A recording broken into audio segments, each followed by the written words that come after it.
ਸਤਿ ਸ਼੍ਰੀ ਅਕਾਲ, ਨਮਸਕਾਰ ਤੇ ਆਦਾਬ। ਮੈਂ ਹਾਂ ਹਰਜਿੰਦਰ ਕੌਰ ਮੰਗੜ ਤੇ ਤੁਸੀਂ ਦੇਖ ਰਹੇ ਹੋ ਇੰਡੋਸ ਟੀਵੀ। ਸਵਾਗਤ ਹੈ ਜੀ ਸਾਰਿਆਂ ਦਾ। ਡੇਲੀ ਬੁਲੇਟਿਨ ਦੀ ਸ਼ੁਰੂਆਤ ਕਰਦੇ ਹਾਂ ਜੀ। ਪੰਜਾਬ ਤੋਂ ਜੁੜ ਚੁੱਕੇ ਨੇ ਸਾਡੇ ਸਹਿਯੋਗੀ ਗੁਰਕਵਾਲ ਸਿੰਘ ਬਰਾੜ ਜੀ, ਸਤਿ ਸ਼੍ਰੀ ਅਕਾਲ। ਸਤਿ ਸ਼੍ਰੀ ਅਕਾਲ ਹਰਜਿੰਦਰ ਤੇ ਸਤਿ ਸ਼੍ਰੀ ਅਕਾਲ ਉਹਨਾਂ ਦਰਸ਼ਕਾਂ ਨੂੰ ਜੋ ਲਗਾਤਾਰ ਸਾਡੇ ਨਾਲ ਜੁੜਦੇ ਆ ਜੀ। ਬਰਾੜ ਜੀ, ਕਿਸਾਨੀ ਮੁੱਦਾ ਇਸ ਸਮੇਂ ਛਾਇਆ ਹੋਇਆ ਹੈ ਕਿਉਂਕਿ ਮੌਨਸੂਨ ਇਜਲਾਸ ਦੇ ਦੌਰਾਨ ਵਿਰੋਧੀ ਪਾਰਟੀਆਂ ਇੱਕ ਦੂਜੇ ਦੇ ਨਾਲ ਬਹਿਸਬਾਜ਼ੀ ਕਰ ਰਹੀਆਂ ਨੇ। ਕਿਸਾਨਾਂ ਦੇ ਮੁੱਦੇ ਵਿਚਾਰੇ ਜਾ ਰਹੇ ਨੇ। ਕਿਸਾਨਾਂ ਵੱਲੋਂ ਵੀ ਸੰਸਦ ਲਗਾਈ ਜਾ ਰਹੀ ਹੈ, ਇਸ ਦਾ ਕੋਈ ਅਸਰ ਦਿਖਾਈ ਦੇ ਰਿਹਾ ਹੈ?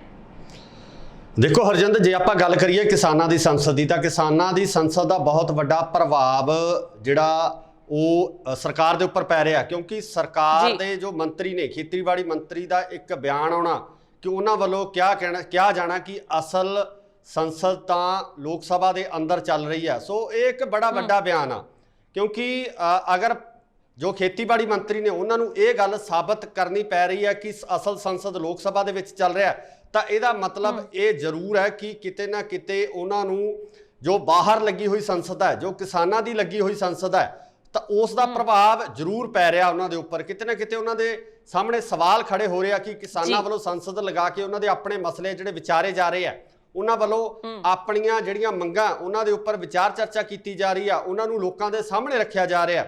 ਸੋ ਇਹ ਬੜਾ ਵੱਡੀ ਗੱਲ ਹੈ ਕਿ ਖੇਤੀਬਾੜੀ ਮੰਤਰੀ ਸਾਹਮਣੇ ਆ ਕੇ ਆਪਣੀ ਸੰਸਦ ਨੂੰ, ਜਿੱਥੇ ਉਹ ਲੋਕ ਸਭਾ ਦੇ ਵਿੱਚ ਬੈਠਦੇ ਆ, ਉਸ ਨੂੰ ਅਸਲ ਸੰਸਦ ਸਾਬਤ ਕਰਨ ਦੇ ਵਿੱਚ ਉਹਨਾਂ ਨੂੰ ਬੋਲਣਾ ਪਿਆ, ਉਹਨਾਂ ਨੂੰ ਆਪਣਾ ਬਿਆਨ ਜਾਰੀ ਕਰਨਾ ਪਿਆ। ਸੋ ਇਹ ਇੱਕ ਬੜੀ ਵੱਡੀ ਗੱਲ ਹੈ।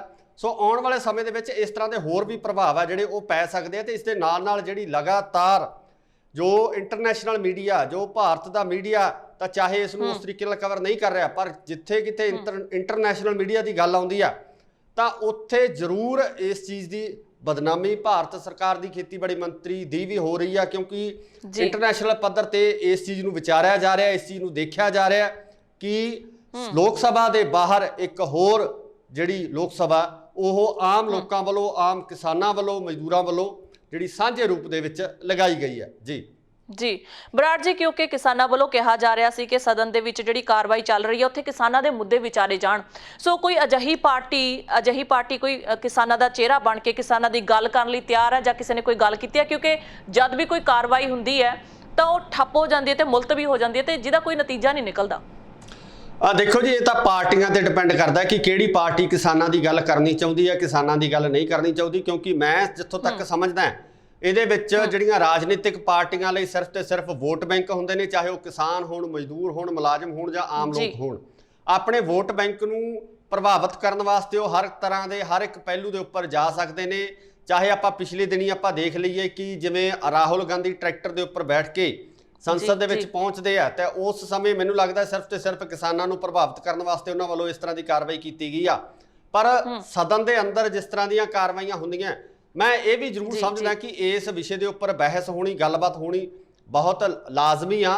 ਕਿ ਵਾਕਆਊਟ ਕਰਕੇ ਬਾਹਰ ਆਉਣਾ ਕੋਈ ਸਾਰਥਕ ਹੱਲ ਨਹੀਂ ਹੈ, ਕੋਈ ਇਹ ਸਹੀ ਗੱਲ ਨਹੀਂ ਹੈ ਕਿ ਆਪਾਂ ਕਿਸੇ ਵੀ ਤਰ੍ਹਾਂ ਦੀ ਗੱਲਬਾਤ ਤੋਂ ਕਿਨਾਰਾ ਕਰਕੇ ਵਾਕਆਊਟ ਕਰਕੇ ਬਾਹਰ ਆ ਜਾਈਏ, ਜਾਂ ਜਿਹੜੀ ਸੱਤਾਧਾਰੀ ਪਾਰਟੀ ਆ ਉਹਨੂੰ ਆਪਾਂ ਖੁੱਲ੍ਹਾ ਸਮਾਂ ਦੇ ਦਈਏ ਕਿ ਉਹ ਆਪਣੇ ਹਿਸਾਬ ਨਾਲ ਕਿਸੇ ਵੀ ਬਿੱਲ ਦੇ ਉੱਪਰ ਲੋੜ ਹੀ ਅਨੁਸਾਰ, ਜਿੰਨੀ ਕੁ ਉਹਨਾਂ ਨੂੰ ਲੋੜ ਆ ਉਸ ਅਨੁਸਾਰ ਚਰਚਾ ਕਰਵਾ ਕੇ ਤੇ ਉਸ ਨੂੰ ਪਾਸ ਕਰ ਦੇਵੇ। ਸੋ ਮੈਨੂੰ ਲੱਗਦਾ ਕਿ ਵਿਰੋਧੀ ਧਿਰਾਂ, ਚਾਹੇ ਕੋਈ ਵੀ ਹੋਵੇ, ਪਾਰਟੀ ਕੋਈ ਵੀ ਹੋਵੇ, ਉਹਨਾਂ ਨੂੰ ਇਸ ਜਿਹੜਾ ਵਿਸ਼ਾ ਹੈ, ਜਿਹੜਾ ਕਿਸਾਨਾਂ ਦਾ ਮਸਲਾ ਹੈ, ਇਸ ਦੇ ਉੱਪਰ ਚਰਚਾ ਵੀ ਕਰਨੀ ਚਾਹੀਦੀ ਹੈ, ਇਸ ਦੇ ਉੱਪਰ ਬੈਠਣਾ ਵੀ ਚਾਹੀਦਾ। ਜੀ ਬਿਲਕੁਲ ਬਰਾੜ ਜੀ, ਜਦੋਂ ਦੇ ਕਿਸਾਨ ਇਸ ਧਰਨੇ ਦੇ, ਇਸ ਮੋਰਚੇ ਦੇ ਉੱਤੇ ਡਟੇ ਹੋਏ ਨੇ, ਉਹਨਾਂ ਨੇ ਬਹੁਤ ਸਾਰੀਆਂ ਪਰੇਸ਼ਾਨੀਆਂ ਦਾ ਸਾਹਮਣਾ ਕੀਤਾ, ਚਾਹੇ ਉਹ ਮੀਂਹ ਹੋਵੇ, ਤੂਫਾਨ ਹੋਣ, ਜਾਂ ਗਰਮੀ ਹੋਵੇ, ਜਾਂ ਸਰਦੀ ਹੋਵੇ। ਕਈ ਵਾਰੀ ਤੁਸੀਂ ਦੇਖਿਆ ਹੋਵੇਗਾ ਕਿ ਕੁਝ ਸ਼ਰਾਰਤੀ ਅਨਸਰ ਉਹਨਾਂ ਦੇ ਜਿੱਥੇ ਰਾਸ਼ਨ ਪਾਣੀ ਰੱਖਿਆ ਹੁੰਦਾ ਟਰਾਲੀਆਂ ਨੂੰ ਅੱਗ ਲਗਾ ਦਿੰਦੇ ਨੇ ਤੇ ਸੜ ਕੇ ਸਾਰੀਆਂ ਚੀਜ਼ਾਂ ਸਵਾਹ ਹੋ ਜਾਂਦੀਆਂ ਨੇ। ਫਿਰ ਉਹ ਚੀਜ਼ਾਂ ਨੂੰ ਕਿਵੇਂ ਮੈਨੇਜ ਕਰਦੇ ਨੇ? ਕਿਉਂਕਿ ਜਦੋਂ ਵੀ ਗੱਲ ਆਉਂਦੀ ਸੀ ਕਿਸਾਨਾਂ ਨੂੰ ਫੰਡਿੰਗ ਦੇਣ ਦੀ ਜਾਂ ਫਿਰ ਲੰਗਰ ਲਾਉਣ ਦੀ, ਇਹ ਮੀਡੀਆ ਦੇ ਵਿੱਚ ਜਾਂ ਲੋਕਾਂ ਦੇ ਵਿੱਚ ਧਾਰਨਾ ਬਣੀ ਹੈ ਕਿ ਕਿਸਾਨ ਤੋਂ ਪੀਜ਼ਾ ਖਾਤੇ ਹੈ। ਲੇਕਿਨ ਜਦੋਂ ਇਹ ਚੀਜ਼ਾਂ ਆਉਂਦੀਆਂ ਨੇ, ਇਹ ਕੁਦਰਤੀ ਆਫਤਾਂ ਦਾ ਕਿਵੇਂ ਸਾਹਮਣਾ ਕਰ ਰਹੇ ਨੇ, ਉਹ ਕਿਸ ਤਰ੍ਹਾਂ, ਕਿਹੜੇ ਹਾਲਾਤਾਂ ਦੇ ਨਾਲ ਉੱਥੇ ਰਹਿਣ ਲਈ ਮਜਬੂਰ ਨੇ, ਇਹ ਚੀਜ਼ਾਂ ਕਿਸੇ ਨੂੰ ਨਹੀਂ ਦਿਖਾਈ ਦੇ ਰਹੀਆਂ। ਕਿਸ ਤਰ੍ਹਾਂ ਦੇ ਹਾਲਾਤ ਨੇ ਹੁਣ ਕਿਸਾਨਾਂ ਦੇ ਉੱਥੇ? ਦੇਖੋ, ਤੁਹਾਡਾ ਸਵਾਲ ਬਹੁਤ ਵਧੀਆ, ਕਿਉਂਕਿ ਜਿਸ ਸਿਚੁਏਸ਼ਨ ਦੇ ਵਿੱਚੋਂ ਕਿਸਾਨ ਉੱਥੇ ਗੁਜ਼ਰ ਰਹੇ ਆ, ਕਿਉਂਕਿ ਲਗਾਤਾਰ ਬਾਰਿਸ਼ ਆ ਜਿਹੜੀ ਚੱਲ ਰਹੀ ਹੈ, ਲਗਾਤਾਰ ਦਿੱਲੀ ਦੇ ਵਿੱਚ, ਪੰਜਾਬ ਦੇ ਵਿੱਚ ਮੀਂਹ ਪੈ ਰਹੇ ਨੇ।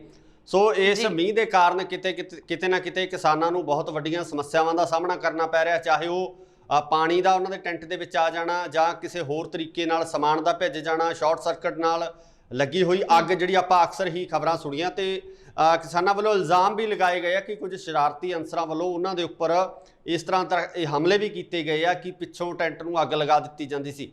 ਸੋ ਇੱਥੇ ਜਿਹੜੀ ਗੱਲ, ਜਿਹੜਾ ਤੁਹਾਡਾ ਸਵਾਲ ਹੈ ਕਿ ਹਾਲਾਤ ਕਿਸ ਤਰ੍ਹਾਂ ਦੇ, ਹਾਲਾਤ ਜਿਹੜੇ ਹੈਗੇ ਦ੍ਰਿੜ ਇਰਾਦੇ ਨਾਲ ਹੀ ਸਾਰੇ ਹਾਲਾਤ ਆ ਜਿਹੜੇ ਉਹ ਸਾਹਮਣੇ ਆਉਂਦੇ ਨੇ। ਜਦੋਂ ਤੱਕ ਕਿਸਾਨਾਂ ਦੇ ਇਰਾਦੇ ਦ੍ਰਿੜ ਹੈ, ਜਦੋਂ ਤੱਕ ਉਹ ਆਪਣੇ ਰੌਹ ਦੇ ਵਿੱਚ ਬੈਠੇ ਹੋਏ ਨੇ, ਤਾਂ ਮੈਨੂੰ ਨਹੀਂ ਲੱਗਦਾ ਕਿ ਚਾਹੇ ਕੋਈ ਕੁਦਰਤੀ ਆਫਤ ਹੋਵੇ ਜਾਂ ਕਿਸੇ ਦੁਆਰਾ ਪੈਦਾ ਕੀਤੀ ਗਈ ਕੋਈ ਸਥਿਤੀ ਹੋਵੇ, ਤਾਂ ਉਸ ਸਥਿਤੀ ਨਾਲ ਪੂਰਨ ਤੌਰ ਤੇ ਕਿਸਾਨ ਲੜਨ ਵਾਸਤੇ ਵੀ ਤਿਆਰ ਆ, ਉਹਦਾ ਸਾਹਮਣਾ ਕਰਨ ਵਾਸਤੇ ਵੀ ਤਿਆਰ ਆ। ਜਿਹੜੇ ਜਜ਼ਬੇ ਪੂਰੀ ਤਰ੍ਹਾਂ ਨਾਲ ਬੁਲੰਦ ਨੇ। ਮੈਂ ਇੱਥੇ ਇੱਕ ਦੱਸਣਾ ਚਾਹੁੰਦਾ ਕਿ ਪਿਛਲੇ ਲੰਬੇ ਸਮੇਂ ਤੋਂ ਜਿਵੇਂ ਬਾਰਿਸ਼ ਹੋ ਰਹੀ ਹੈ, ਬਾਰਿਸ਼ ਨਾਲ ਬਹੁਤ ਸਾਰਾ ਪਾਣੀ ਹੈ ਜਿਹੜਾ ਉਹਨਾਂ ਨੀਵਿਆਂ ਇਲਾਕਿਆਂ ਦੇ ਵਿੱਚ ਭਰ ਗਿਆ ਜਿੱਥੇ ਕਿਸਾਨਾਂ ਦੇ ਟੈਂਟ ਲੱਗੇ ਹੋਏ ਸੀ। ਕਿਸਾਨਾਂ ਨੇ ਆਪਣੇ ਬਲਬੁੱਤੇ ਦੇ ਉੱਪਰ ਬਿਨਾਂ ਕਿਸੇ ਸਰਕਾਰੀ ਸਹਾਇਤਾ ਤੋਂ ਉਹਨਾਂ ਨੀਵੇਂ ਥਾਵਾਂ ਦੇ ਉੱਤੋਂ ਉਸ ਪਾਣੀ ਨੂੰ ਕੱਢ ਕੇ ਆਪਣੇ ਟੈਂਟਾਂ ਨੂੰ ਸੁੱਕਾ ਕੀਤਾ, ਉਸ ਜਗ੍ਹਾ ਨੂੰ ਸੁੱਕਾ ਕੀਤਾ ਤੇ ਨਾਲ ਹੀ ਨਾਲ ਜਿਹੜੀ ਸਪਲਾਈ ਹੈ, ਜਿਹੜੀ ਸਰਵਿਸ ਕਿਸਾਨਾਂ ਵਾਸਤੇ ਖਾਣ ਪੀਣ ਦੀ, ਦੁੱਧ ਦੀ, ਪਾਣੀ ਦੀ ਆ ਰਹੀ ਆ, ਉਹ ਵੀ ਕਿਸੇ ਤਰੀਕੇ ਨਾਲ ਪ੍ਰਭਾਵਿਤ ਨਹੀਂ ਹੋਣ ਦਿੱਤੀ। ਇਹ ਦ੍ਰਿੜ ਇਰਾਦੇ ਦੀ ਜਿਹੜੀ ਹੋਂਦ ਆ ਜਾਂ ਦ੍ਰਿੜ ਇਰਾਦੇ ਦੇ ਸਦਕਾ ਹੀ ਇਹ ਸਾਰਾ ਕੁਝ ਵਾਪਰ ਰਿਹਾ। ਕਿਸਾਨਾਂ ਦੇ ਇਰਾਦੇ ਬੁਲੰਦ ਆ। ਮੈਨੂੰ ਲੱਗਦਾ ਕਿ ਇਹ ਲੜਾਈ ਸਰਕਾਰ ਚਾਹੇ ਜਿੰਨਾ ਮਰਜ਼ੀ ਲੰਬਾ ਖਿੱਚ ਲੇ, ਪਰ ਸਰਕਾਰ ਦੇ ਲਈ ਲੜਨ ਨਾਲ, ਦ੍ਰਿੜ ਇਰਾਦੇ ਨਾਲ ਕਿਸਾਨ ਜਿਹੜਾ ਦਿੱਲੀ ਦੇ ਵਿੱਚ ਧਰਨੇ ਲਗਾ ਕੇ ਬੈਠਾ ਹੈ। ਜੀ ਬਿਲਕੁਲ ਬਰਾੜ ਜੀ, ਤੁਸੀਂ ਬਹੁਤ ਹੀ ਸੋਹਣਾ ਕਿਹਾ, ਕਿਉਂਕਿ ਜਦੋਂ ਦੇ ਇਹ ਧਰਨੇ ਲੱਗੇ ਨੇ ਉਦੋਂ ਤੋਂ ਹੀ ਪੰਜਾਬ ਦੇ ਲੋਕ ਤਾਂ ਹੈ ਹੀ ਨੇ ਸ਼ਾਮਲ, ਨਾਲ ਹੀ ਹਰਿਆਣੇ ਵਾਲੇ ਦੇਖੋ ਸਾਡੇ ਭਰਾ ਕਿੰਨੇ ਆਏ ਨੇ। ਉਹਨਾਂ ਨੇ ਆਪਣੇ ਘਰੋਂ ਖਾਣਾ ਪੀਣਾ ਬਣਾ ਕੇ, ਦੁੱਧ ਦੀਆਂ ਟੈਂਕੀਆਂ ਲੈ ਕੇ ਉਹਨਾਂ ਦੇ ਧਰਨਿਆਂ ਦੇ ਵਿੱਚ ਸ਼ਾਮਲ ਹੋਏ ਨੇ। ਦਿੱਲੀ ਦੇ ਲੋਕ ਬਹੁਤ ਸਾਰੇ ਸਾਹਮਣੇ ਆਏ, ਭੈਣ ਭਰਾ। ਇਹੀ ਨਹੀਂ ਕਿ ਪੰਜਾਬੀ ਕਲਚਰ ਨਾਲ ਸੰਬੰਧਿਤ ਹਿੰਦੂ, ਮੁਸਲਿਮ, ਈਸਾਈ ਸਾਰੇ ਇੱਕ ਧਰਮਾਂ ਦਾ ਸੁਮੇਲ ਦੇਖਣ ਨੂੰ ਮਿਲਿਆ ਕਿਸਾਨੀ ਧਰਨੇ ਦੇ ਵਿੱਚ। ਜੀ ਬਿਲਕੁਲ ਹਰਿਆਣਾ ਕਿਸੇ ਵੀ ਗੱਲੋਂ ਘੱਟ ਨਹੀਂ, ਚਾਹੇ ਹਰਿਆਣਾ ਹੋਵੇ, ਯੂਪੀ ਹੋਵੇ ਜਾਂ ਭਾਰਤ ਦੇ ਹੋਰ ਖਿੱਤੇ ਹੋਣ। ਜਿੱਥੇ ਵੀ ਕਿਸਾਨ ਵਸਦਾ ਹੈ, ਜਿੱਥੇ ਕਿਸਾਨ ਧਰਤੀ ਦੀ ਹਿੱਕ ਦੇ ਵਿੱਚ ਬੀਜ ਪਾ ਕੇ ਉੱਥੋਂ ਪੈਦਾਵਾਰ ਕਰਦਾ, ਉਹ ਹਰ ਕਿਸਾਨ ਭਾਰਤ ਦੇ ਕਿਸੇ ਵੀ ਕੋਨੇ ਦੇ ਵਿੱਚ ਬੈਠਾ ਹੋਵੇ, ਉਹ ਇਸ ਅੰਦੋਲਨ ਨਾਲ ਸਿੱਧੇ ਜਾਂ ਅਸਿੱਧੇ ਰੂਪ ਦੇ ਵਿੱਚ ਜੁੜਿਆ ਹੋਇਆ ਤੇ ਲਗਾਤਾਰ ਇਹੀ ਦੁਆ ਕਰਦਾ ਕਿ ਸਾਡੇ ਜੋ ਵੀਰ ਭਰਾ ਭੈਣਾਂ ਜਿਹੜੇ ਦਿੱਲੀ ਦੇ ਬਰੂਹਾਂ ਦੇ ਉੱਪਰ ਬੈਠੇ ਨੇ, ਉਹ ਆਪਣੀ ਚੜ੍ਹਦੀ ਕਲਾ ਦੇ ਵਿੱਚ ਰਹਿਣ ਤੇ ਜਿੱਤ ਪ੍ਰਾਪਤ ਕਰਕੇ ਹੀ ਵਾਪਸ ਮੁੜਨ। ਬਿਲਕੁਲ ਜੀ ਬਰਾੜ ਜੀ, ਗੱਲ ਕਰ ਲੈਂਦੇ ਪੰਜਾਬ ਦੀ ਸਿਆਸਤ ਦੀ। ਜਿਵੇਂ ਹੀ 2022 ਦੀਆਂ ਵਿਧਾਨ ਸਭਾ ਚੋਣਾਂ ਨੇੜੇ ਨੇ, ਪੰਜਾਬ ਕਾਂਗਰਸ ਦੇ ਵਿੱਚ ਬਹੁਤ ਸਾਰੇ ਫੇਰ ਬਦਲ ਹੋ ਰਹੇ ਨੇ, ਖਾਸ ਕਰਕੇ ਜਦੋਂ ਤੋਂ ਨਵਜੋਤ ਸਿੰਘ ਸਿੱਧੂ ਨੇ ਕਪਤਾਨੀ ਸੰਭਾਲੀ ਹੈ। ਉਹਨਾਂ ਨੇ ਕੈਪਟਨ ਅਮਰਿੰਦਰ ਸਿੰਘ ਨਾਲ ਮੁਲਾਕਾਤ ਕੀਤੀ ਹੈ ਤੇ 5 ਨੁਕਾਤੇ ਰੱਖੇ ਨੇ, ਜਿਨ੍ਹਾਂ ਵਿੱਚ ਬੇਅਦਬੀ, ਨਸ਼ਾ ਤਸਕਰੀ ਸਭ ਕੁਝ ਸ਼ਾਮਲ ਨੇ।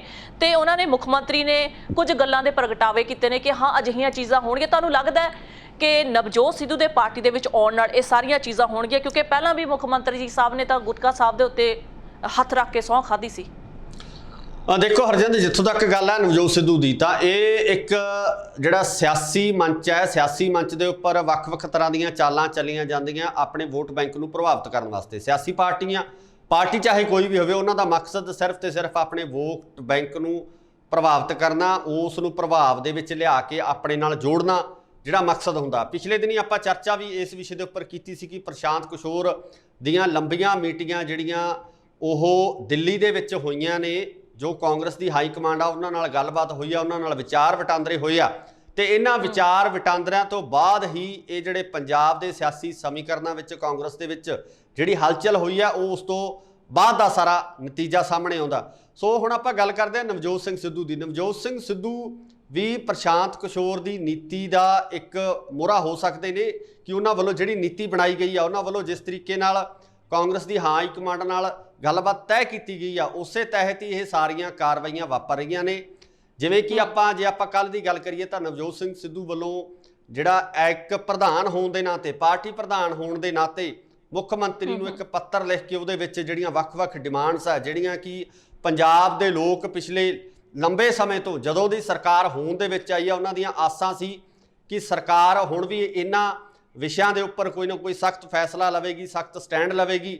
ਪਰ ਇਸ ਦੀ ਉਡੀਕ ਕਰਦਿਆਂ ਲਗਭਗ ਸਰਕਾਰ ਨੂੰ 4.5 ਸਾਲ ਦਾ ਸਮਾਂ ਲੰਘ ਜਾਣ ਦੇ ਬਾਵਜੂਦ ਵੀ ਅੱਜ ਫੇਰ ਪੰਜਾਬ ਦੇ ਲੋਕ ਉੱਥੇ ਹੀ ਖੜੇ ਆ ਜਿੱਥੋਂ ਸ਼ੁਰੂਆਤ ਹੋਈ ਸੀ, ਜਿੱਥੋਂ ਇਹ ਸਰਕਾਰ ਹੋਣ ਦੇ ਵਿੱਚ ਆਈ ਸੀ, ਉੱਥੇ ਫੇਰ ਲੋਕਾਂ ਨੂੰ ਲਿਆ ਕੇ ਖੜਾ ਕਰ ਦਿੱਤਾ ਹੈ। ਜਿਹੜੀਆਂ ਮੰਗਾਂ ਅਸੀਂ 4.5 ਸਾਲ ਪਹਿਲਾਂ ਇਹਨਾਂ ਨੇ ਆਪਣੇ ਚੋਣ ਮੈਨੀਫੈਸਟੋ ਦੇ ਵਿੱਚ ਲੋਕਾਂ ਸਾਹਮਣੇ ਰੱਖੀਆਂ ਸੀ, ਉਹੀ 4.5 ਸਾਲ ਬਾਅਦ ਫੇਰ ਜੋ ਕਾਂਗਰਸ ਦੇ ਲੀਡਰ ਨੇ, ਚਾਹੇ ਉਹ ਨਵਜੋਤ ਸਿੰਘ ਸਿੱਧੂ ਹੋਣ, ਕੈਪਟਨ ਅਮਰਿੰਦਰ ਸਿੰਘ ਹੋਣ ਜਾਂ ਕੋਈ ਹੋਰ ਹੋਵੇ, ਉਹੀ ਮੰਗਾਂ ਅੱਜ ਫਿਰ ਇਹ ਕਹਿ ਕੇ ਵੋਟਾਂ ਮੰਗੀਆਂ ਜਾ ਰਹੀਆਂ ਕਿ ਸਾਨੂੰ ਆਉਣ ਵਾਲੇ ਸਮੇਂ ਦੇ ਵਿੱਚ ਤੁਸੀਂ ਇੱਕ ਵਾਰ ਫੇਰ ਸੱਤਾ ਦੇ ਵਿੱਚ ਬਿਠਾਓ ਤੇ ਅਸੀਂ ਇਹਨਾਂ ਦੇ ਉੱਪਰ ਜਿਹੜਾ ਆਪਣੀਆਂ ਕਾਰਵਾਈਆਂ ਕਰਾਂਗੇ। ਜਿਹੜੇ ਕਿ 4 ਸਾਲ 4.5 ਸਾਲ ਦੇ ਵਿੱਚ ਪੂਰਨ ਨਹੀਂ ਕਰ ਸਕੇ, ਮੈਨੂੰ ਨਹੀਂ ਲੱਗਦਾ ਕਿ ਉਹ ਅੱਗੇ ਵੀ ਇੰਨੀ ਸੁਹਿਰਦਤਾ ਨਾਲ ਕੰਮ ਕਰਨਗੇ। ਬਾਕੀ ਨਵਜੋਤ ਸਿੰਘ ਸਿੱਧੂ ਕਿੰਨਾ ਕੁ ਪ੍ਰੈਸ਼ਰ ਇਹਨਾਂ 6 ਮਹੀਨਿਆਂ ਦੇ ਵਿੱਚ ਕੈਪਟਨ ਅਮਰਿੰਦਰ ਸਿੰਘ ਦੇ ਉੱਪਰ ਪਾ ਸਕਦੇ ਨੇ ਜਾਂ ਉਹਨਾਂ ਤੋਂ ਕਿਸ ਤਰੀਕੇ ਦੇ ਕੰਮ ਕਢਵਾ ਸਕਦੇ ਨੇ, ਇਹ ਤਾਂ ਆਉਣ ਵਾਲਾ ਸਮਾਂ ਹੀ ਦੱਸ ਸਕਦਾ ਹੈ। ਜੀ ਬਹੁਤ ਬਹੁਤ ਸ਼ੁਕਰੀਆ ਸਾਰੀ ਜਾਣਕਾਰੀ ਦੇ ਲਈ ਬਰਾੜ ਜੀ। ਸ਼ੁਕਰੀਆ। ਦਰਸ਼ਕੋ, ਦਿਓ ਇਜਾਜ਼ਤ। ਨਵੀਆਂ ਤੇ ਤਾਜ਼ਾ ਖਬਰਾਂ ਲਈ ਦੇਖਦੇ ਰਹੋ ਇੰਡਸਟਰੀ ਟੀਵੀ ਆਸਟ੍ਰੇਲੀਆ। ਧੰਨਵਾਦ।